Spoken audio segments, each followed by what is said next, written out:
এনটিভির আজকে 24 বছরে পদার্পণ করলো, আসলে খুবই একটা সিগনিফিক্যান্ট নাম্বার।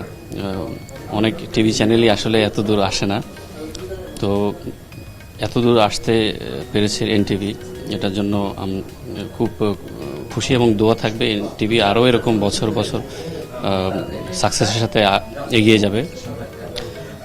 আমরা বরাবরই দেখে আসছি যে এনটিভির যে লিডারশিপ টিম তারা ভালোভাবে নেতৃত্ব দিয়ে নতুন নতুন প্রোগ্রাম এবং দেশকে গণমাধ্যমে নতুন কিছু উপহার দিয়ে থাকে। তো আমরা আশা করি যে সামনের দিনগুলোতে আমরা এনটিভির কাছ থেকে এরকম অনেক কিছু দেখতে পাবো এবং আমাদের সহযোগিতা থাকবে। আমরা আশা করি এনটিভি যেন সামনের দিকে ভালো করে।